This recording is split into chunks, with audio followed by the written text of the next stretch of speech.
Bine ați venit, dragilor, din Zodia Săgetător, oriunde v-ați afla în această lume mare. Sunt încântată să fim din nou împreună la o nouă lectură pentru perioada cuprinsă între 4 și 10 mai inclusiv, așa că, dragilor, toți cei care aveți nu doar Soarele, ci și Luna, Venus sau poate ascendentul în Zodia Săgetător, această lectură este de asemenea și pentru voi. Ca de fiecare dată, nu uitați, este totuși o lectură general colectivă, așa că vă rog să luați decât ceea ce va rezona cu voi. Și nu pot începe lectura, sau cel puțin nu înainte de a vă mulțumi tuturor celor care sunteți în permanență aici lângă mine, care mă susțineți și care îmi trimiteți gânduri bune, gesturi de apreciere prin intermediul comentariilor frumoase. Așa că mii de mulțumiri tuturor și, desigur, dacă sunteți pentru prima dată aici pe canal, vă urez bun venit, iar dacă la finalul lecturii simțiți că ați rezonat sau pur și simplu v-a plăcut, nu ezitați, dragilor, să vă și abonați, pentru că în felul acesta nu veți pierde niciuna din lecturile pe care eu le fac.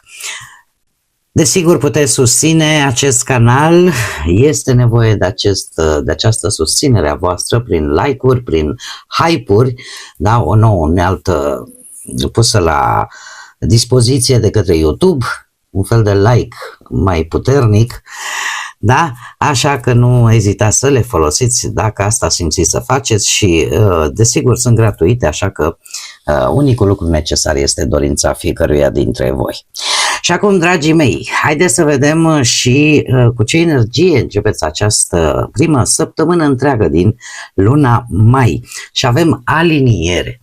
Ce înseamnă asta? Înseamnă că după ce ați trecut prin situații intense sau poate tensionate, parcă lucrurile încep să se așeze, da? Nu mai este doar o luptă permanentă, da? Sau un control permanent, ci pur și simplu este o acceptare a unor situații, a unor gânduri, a unor emoții care aduce liniște. Este un moment în care voi cumva vă recăpătați echilibru și vă întoarceți la esența voastră într-un mod cât mai clar și cât mai calm. Așa că nu este o energie rea deloc. Haideți să vedem. Stați așa că nu știu ce se întâmplă. Un moment. Am rezolvat și cu lumânărica. Mi se stinsese. Haideți să vedem acum și nu știu dacă cifra 3 vă spune ceva. Poate să fie ceva important. Dacă nu, putem vorbi de arhetipul comunicatorului.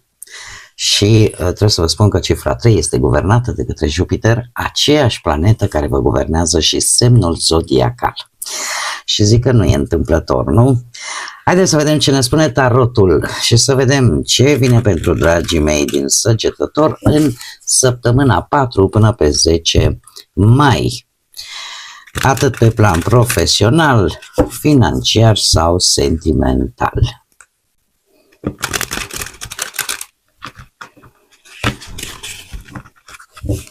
Să vedem.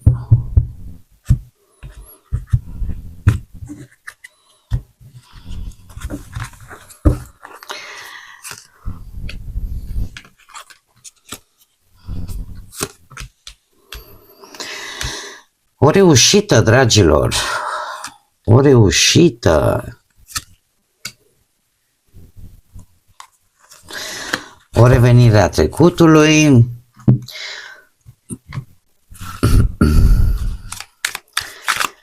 Acțiune multă, să știți. Acțiune multă în această și pasiune multă în această săptămână. Haideți să clarificăm un pic. Clarificăm 10 de bâte. Clarificăm 10 de bâte.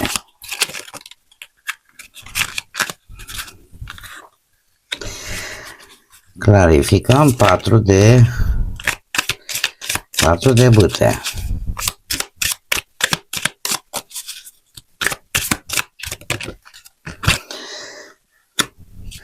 Clarificăm 2 de bâte.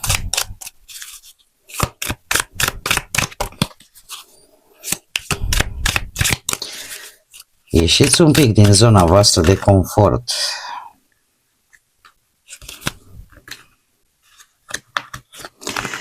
Dar să vedem și de ce. Clarificăm 6 de cupe și clarificăm surpriza săptămânii. Clarificăm surpriza săptămânii. Clarificăm surpriza săptămânii. Bun. Dragii mei, pe partea profesională veți avea un succes, dar nu oricum. Un succes care ține de o idee clară, o decizie importantă legată de muncă, legată de cariera voastră profesională. Probabil că e ceva legat, nu știu, de vreun proiect sau poate că înțelegi mult mai clar, mult mai bine o situație profesională și așa că e o decizie importantă legată de muncă sau începi un proiect bazat pe strategie sau pe analiză care te va ajuta să ai și un succes. E de bine. Pe partea bănuților avem un eveniment important, posibil în familie, pentru care va trebui să faceți un drum și pentru care trebuie să vă și pregătiți în consecință. Nu știu dacă acest eveniment are legătură cu zodiile de pământ, Taur, Fecioară sau Capricorn, posibil, nu știu, vreun botez sau cineva tânăr în orice caz, sau pur și simplu cum vorbim de bănuți, apare o stabilitate, o rezolvare de probleme financiare, o recuperare poate de niște bani bănuți pierduți sau pur și simplu depășești o anumită dificultate economică. Cum? Prin apariția unor oportunități noi de venituri. Pajul de monede îmi poate vorbi de asemenea și de un început financiar sau ceva mic care poate crește. Chiar dacă nu sunt cantități mari, imediate, dar există un potențial real de creștere. Că îți vine printr-o idee de afaceri, că un nou job, că o investiție mică, pur și simplu lucrurile astea încep să se schimbe, încep să se stabilizeze. Chiar și ideea de a face niște economii este tare bine primită și pe viitor chiar ar putea să te ajute să-ți rezolve anumite situații problematice legate de bani. 4 de bâte, așa cum am mai spus, dacă nu e un eveniment pentru care vă pregătiți și veți cheltui ceva bănuți, atunci putem vorbi de stabilitate. O stabilitate financiară prin primirea poate a unei tranșe de bănuți dintr-un proiect sau, nu știu, realizați voi un proiect bun care v-a mai adus ceva bănuți și înainte și care chiar vă poate ajuta să, cel puțin să vă planificați partea asta a banilor pe termen mediu, scurt și mediu. În ceea ce privește dragostea, cei care sunteți într-un cuplu, avem un 2 de bâte, un 5 de spade, un 5 de bâte, roata destinului și un 8 de cupe. Dragilor, pe partea asta a relației, în schimb, în această săptămână, lucrurile se vor petrece foarte, foarte rapid și total pe neașteptate. Va interveni o schimbare bruscă care, într-un fel sau altul, să vă aducă așa o perioadă destul de instabilă, mai ales dacă nu reușiți nici voi și nici partenerii voștri să vă adaptați la aceste schimbări. Este posibil ca unul dintre voi să simtă că lucrurile parcă scapă un pic de sub control. Tocmai de aici această energie a alinierii. De ce spun acest lucru? Pot apărea discuții, conflicte, tensiuni, poate nu neapărat între voi sau, mai bine zis, prin implicarea și unor persoane din exterior. Există aici o energie în care fiecare vrea să aibă dreptatea lui și poate că o are până la un moment dat, dar în momentul în care deja vin niște păreri din exterior, amplifică și mai mult aceste tensiuni. Ce aș vrea eu să spun? Faptul că aceste mici conflicte, aceste rivalități, da, precum, nu știu, discuții legate de planuri, de orgoliu, de cine are dreptate. De fapt, e o ocazie foarte bună să învățați două lucruri esențiale. Una, să vă adaptați unul la celălalt, să negociați. Și aflați poate sau învățați poate cum să gestionați aceste tensiuni în relație. Pe de altă parte, iar un aspect important este faptul că învățați cu acest 5 de spade să, cum să spun eu, să renunțați poate ori voi, ori perechea voastră la anumite orgolii. Să renunțați poate la acea idee preconcepută că eu sunt cel care am dreptate și numai eu.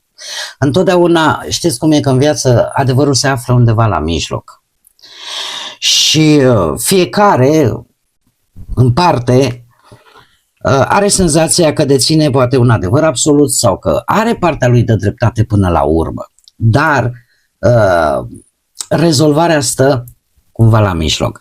Iar acest 2 de bâte, de fapt, vine să spună că veți discuta aceste lucruri.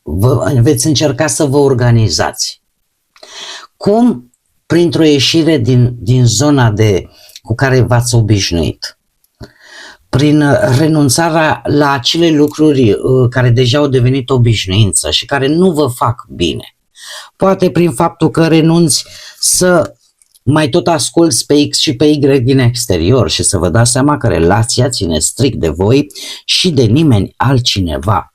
Dacă voi acceptați o situație complicată, este decizia voastră. Dacă voi vreți să schimbați ceva în relația voastră în sensul benefic, de asemenea stă în decizia voastră, în alegerile pe care voi le faceți.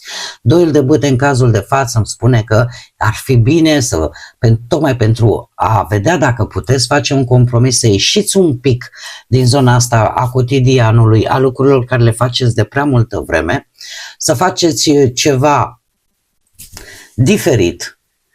Și din câte văd eu aici, totuși există dorința de a construi ceva solid împreună. Da? Faceți acest lucru și pe urmă vedeți cum evoluează relația voastră pe termen lung. Nu cădeți în această capcană, să analizați excesiv fiecare pas, să creați tensiune, da? Iar știți cum e că se planifică totul prea mult, până la cele mai mici detalii, aduce un pic de rigiditate și în felul ăsta înfrânează lucrurile spontane, care e exact ceea ce vă lipsește. E ca și cum ai veni acasă și, dragul meu, draga mea, astăzi, uite, te scot la o terasă, dau un exemplu, într-un parc, hai să mergem într-o excursie mică, aici aproape, că nu prea sunt bănuți, știi? Nu știu, ieșiți din rutină. Cam asta este mesajul cărților. Cei care sunteți singuri la voi, dragii mei dragi, să știți că e posibil ori ca ceva din trecut, ceva legat de o persoană dintr-o relație trecută, și când spun trecut nu mă refer la trecutul recent, mă refer la trecutul chiar foarte îndepărtat. Este ceva care poate să revină în viața voastră, dar în același timp este o situație care pe voi vă pune pe gânduri. Pentru că nu neapărat că acționați în mod direct sau într-un mod cât mai rapid, ci mai degrabă evaluați. E ca și cum ai spune, prefer să aștept persoana potrivită decât să mă mai grăbesc. De ce? Pentru că avem zodia Capricorn, nu știu dacă rezonează cu voi, dar avem, cum să spun, o perioadă în care voi chiar încercați să vă eliberați de trecut. Nu știu, vreți să renunțați la niște amintiri care parcă tot revin și tot revin. Sau pur și simplu sunt relații care încă vă influențează în prezent și voi vreți ca nou capitol sentimental din viața voastră să aibă o altfel de perspectivă. Dar deocamdată este, să zic așa, o luptă pe care voi o duceți să scăpați de ceva din trecut, care încă vă cam provoacă. Îmi cer scuze, și am și microfonul ăsta aici. Îmi cer scuze, nu știu cât de tare s-a auzit, dar n-am putut să... Am tot încercat, n-am reușit să mă opresc în a nu strănuta. Dar știți cum se spune la noi, la români, când strănuți? Ai dreptate. Bun, continuăm. Surpriza pentru voi este un 10 de cupe, un cavaler de bâte, un cavaler de monede și avem moderația, care este arcanul vostru major. Dragilor, acest cavaler de bâte mie mi-arată energie foarte multă, pasiune foarte multă. Lucrurile bune, să știți că se obțin cu foarte multă răbdare și veți vedea acest lucru și veți avea ocazia să-l vedeți în această săptămână, cu foarte multă răbdare, cu foarte multă perseverență. Sunt lucruri importante în viața voastră care se vor mișca poate încet, dar sigur. Ce trebuie să faceți? Să nu renunțați în primul rând cu acest cavaler de bâte, să nu renunțați să acționați, să fiți împinși către aventură, să aveți acel impuls de căutător, ceva ce vă caracterizează pe voi, să fiți voi. Și în special această energie, și asta pentru ce? Pentru ca voi să aveți acea armonie în orice domeniu al vieții, să simțiți acea împlinire emoțională, să fiți mulțumiți cu ceea ce veți obține. Există, deci am spus, există răbdare, există perseverență, există energie și atunci lucrurile bune ajung la voi și se vede clar că în această săptămână lucrurile se vor desfășura indiferent de ce vă interesează pe voi, că e parte profesională, materială și chiar sentimentală, dar numai cu aceste 3 chei importante: răbdare, perseverență, să nu renunți, să te miști încet, dar să mergi înainte, și multă energie, de care și curiozitate și poftă de a face lucrurile. Asta vă poate surprinde în această săptămână. Haideți să vedem și care este mesajul principal, ce mesaj important am pentru voi, dragilor din Săgetător, în perioada 4-10 mai.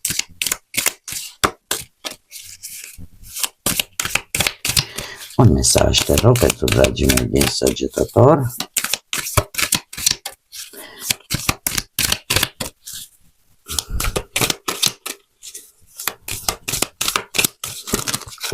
Sunt foarte multe, ia să vedem câte sunt. Ia, haideți să le lăsăm, că și așa am văzut că nu vreau să iasă decât unul, deci sunt mai multe mesaje. Și am așa, un cadou ascuns sau un dar ascuns, mai bine zis, îmi vorbește de o perioadă, de o încheiere a unei perioade, poate de tristețe ascunsă, de o încheiere poate dureroasă, un semn, poate pentru cei care se regăsesc, desigur, un semn că ceva ce părea dificil sau dezamăgitor, acum cumva nu este neapărat un final real, ci mai bine zis, o redirecționare, așa cum bine am văzut. O schimbare mai în profunzime. Cel de-al doilea avem copacul înflăcărat, care vine cu începerea ceva nou, cu pasiune, cu acea idee că o etapă nouă poate începe în viața voastră, dar este o etapă încărcată de energie, de inspirație, de foarte mult potențial și de foarte multă creștere, da, spre ceva nou. O direcție de viață care este importantă pentru voi și pe care probabil că n-ar trebui să o ignorați. Mai avem iar un mesaj, călătorie sacră. Aici, dragilor, ne vorbește de o săptămână cu un sens mult mai profund, unde ceea ce voi veți trăi nu este întâmplător. Cumva face parte dintr-un proces de dezvoltare care vine treptat. E ca și cum ai zice, indiferent că vei pierde, indiferent că vei crește, practic, sau că vei reconstrui, asta contribuie cumva la cum îți vei forma tu viața, relațiile, experiențele importante. Așa că priviți într-un fel sau altul, priviți viața ca pe un întreg și nu ca pe niște evenimente separate. Și ultimul mesaj, dansul etern, care ne vorbește fix de acest lucru. Viața este ca un flux continuu, așa, de schimbări, de mișcări și că cel mai bine e câteodată să te adaptezi acestor lucruri, acestor schimbări. E ca și cum trebuie să mergi cu ritmul vieții și nu împotriva ei. Asta ce înseamnă? Că nu este neapărat nevoie să vrei să controlezi toate situațiile, să le știi în regulă pe toate, cumva să forțezi lucrurile în această perioadă. Mai bine te lași purtat de situații și chiar veți putea descoperi, dragilor, că cumva lucrurile se pot așeza mult mai ușor decât dacă ați încerca cumva să le controlați sau să depuneți poate un efort excesiv. De multe ori, poate mulți dintre voi ați văzut că de mult v-ați chinui să faceți ceva, nu vă iese. Ce scuze pentru tuse, am vorbit foarte mult astăzi și deja corzile mele vocale se resimt un pic. Ideea care este, nu forțați lucrurile, este un moment de ușoară schimbare în care toate situațiile, relațiile, lucrurile se aliniază. Dar ce este cel mai important? Se aliniază către bine, către benefic. Și eu zic că asta este cel mai important lucru.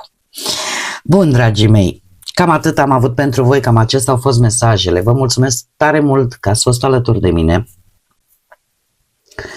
Și până data viitoare, când cu siguranță ne vom reîntâlni la o nouă lectură, nu uitați, suflete frumoase, să gândiți înalt, să zburați înalt și să lăsați ca pacea, credința, iubirea și lumina să vă însoțească la fiecare pas.